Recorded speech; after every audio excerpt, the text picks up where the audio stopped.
और इस वक्त मेरे साथ सीनियर जर्नलिस्ट हैं अनंत विजय जी भी जुड़ गए हैं, मेरे सहयोगी केजे श्रीवत्सन भी लगातार जुड़े हुए हैं। तो मैं अनंत विजय जी आपका रुख कर रही हूँ। सर, इस बार क्या स्थिति आपको कर्नाटक की नजर आ रही है? क्या हम एक ऐसी तस्वीर देख पाएंगे कि किसी एक पार्टी को बहुमत मिलेगा या फिर हंग असेंबली की तरफ ही ये चुनाव पिछले जैसे कि 3 टर्म से हम देख रहे हैं वैसा ही होगा?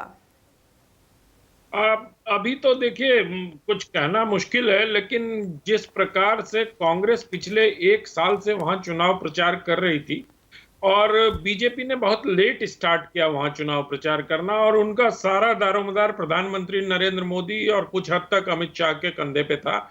और हाल के दिनों में जिस प्रकार से कांग्रेस ने लास्ट पेज में बीजेपी को कुछ चुनावी चारा दिया, जैसे बजरंग बली दे दिया, जैसे नालायक दे दिया, जैसे जहरीला सांप दे दिया, तो इन सब को लेकर भारतीय जनता पार्टी ने जिस प्रकार का माहौल बनाया तो बाजी पलट भी सकती है। लेकिन अभी इस स्टेज पर कुछ कहना बहुत मुश्किल है, क्योंकि मतदाता बहुत ही मैच्योर हो चुके हैं। और जिस प्रकार से आप देखिए कि पिछला अगर ट्रैक रिकॉर्ड का हम वर्णन करें या उसका विश्लेषण करें, तो जिस प्रकार से करीब 2.59 करोड़ महिला वोटर हैं वहां, 2.6 पुरुष वोटर के तुलना में बस थोड़ी सी कमी है। और जो पिछला अतीत के वोटों का अगर विश्लेषण हम दूसरे राज्यों का करते हैं तो प्रधानमंत्री नरेंद्र मोदी की महिला वोटरों के बीच में स्वीकार्यता बहुत अधिक है। यह भी कहा गया था कि 2019 में, अगर 2019 के आंकड़े को देखते हैं तो कर्नाटक में लगभग 170-172 सीटों पर बीजेपी 2019 में आगे रही थी। लेकिन वो लोकसभा का मामला था, ये विधानसभा का मामला है। इसमें स्थानीयता थोड़ा ज्यादा हावी होती है।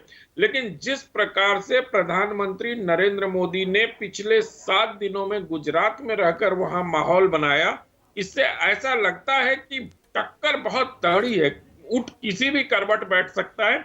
लेकिन एक बात और मैं कहना चाहता हूं कि ये चुनाव जो है ये पीढ़ियों के परिवर्तन का भी चुनाव है। 90-91 साल के देवेगौड़ा जी 18 मई को 90 या 91 साल के हो जाएंगे। सिद्धरमैया 75 साल के हो चुके हैं, कांग्रेस के नेता जो उन्होंने कह दिया है कि ये मेरा आखिरी चुनाव है।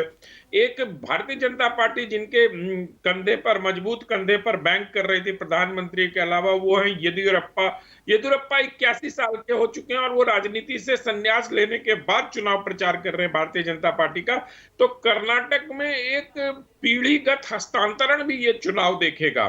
तो अब जनता पुराने नेताओं पर भरोसा करती है या नए नेतृत्व को मौका देती है, ये सब चीजें भी देखने वाली होंगी। जी बिल्कुल, सभी की नजर इस पर भी होगी, आखिर जनता फैसला क्या लेती है। और अनंत जी लगातार हमारे साथ बने हुए हैं। अनंत जी, जैसे कि आपने कहा कि पीढ़ियों का हस्तांतरण का भी ये चुनाव होगा, लेकिन यहाँ की जनता वो क्या सोचती है? क्या वो इस बदलाव को एक्सेप्ट करने के लिए आज तैयार है? क्योंकि सीधा सीधा इसका असर 2024 में देखने को मिलेगा। अब देखिए, ये जो तीनों पार्टियां हैं, ये तीनों पार्टियों के अलग अलग प्रभाव क्षेत्र हैं। अगर बॉम्बे कर्नाटक की तरफ देखें और उनसे कोस्टल कर्नाटक देखें तो भारतीय जनता पार्टी का ज्यादा वहां जोड़ है। उसी तरह से अगर हैदराबाद कर्नाटक, ओल्ड मैसूरू और बेंगलोर देखें तो वहां भारतीय कांग्रेस पार्टी का थोड़ा जोड़ है, ज्यादा ज्यादा प्रभाव है। और इसी तरह से जेडीएस के प्रभाव वाले जो इलाके हैं, वो तीनों इलाके लगभग बटे हुए हैं। तो अगर इन 3 क्षेत्रों को अलग अलग सीटों पर हम बांट कर देखते हैं तो कुछ, और इसमें सबसे महत्वपूर्ण बात है जिसको, एक बात को रेखांकित करना चाहता हूं मैं, कि 78 सीटें ऐसी हैं जहां मुस्लिम मतदाताओं की संख्या 15 से 17% के बीच है।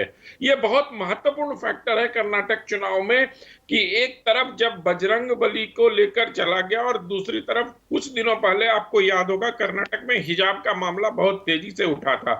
तो ये जो 17, 18, 78 सीटें हैं, इनका रुख क्या होता है? क्या यहाँ पोलराइजेशन या रिवर्स पोलराइजेशन होता है?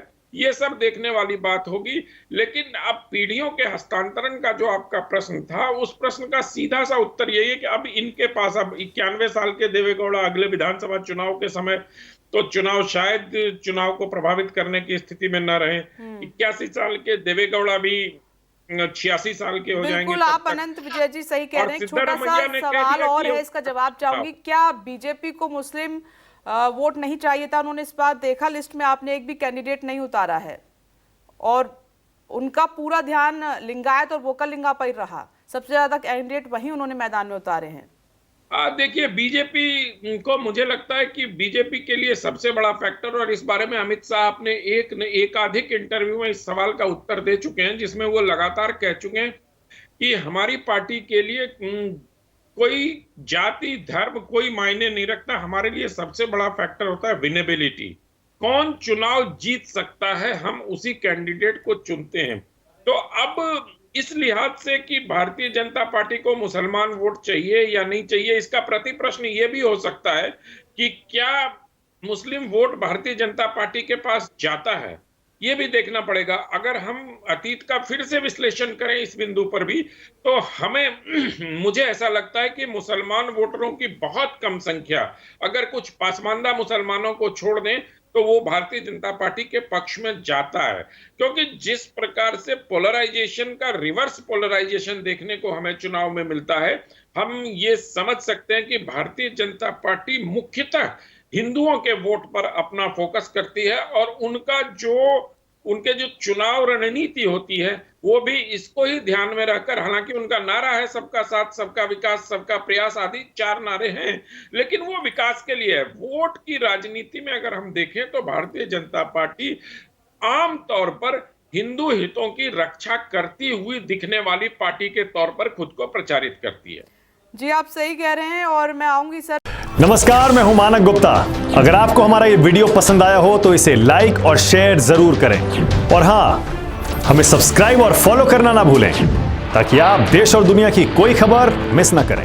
तो जुड़े रहिए हमारे साथ और देखते रहिए न्यूज़ 24।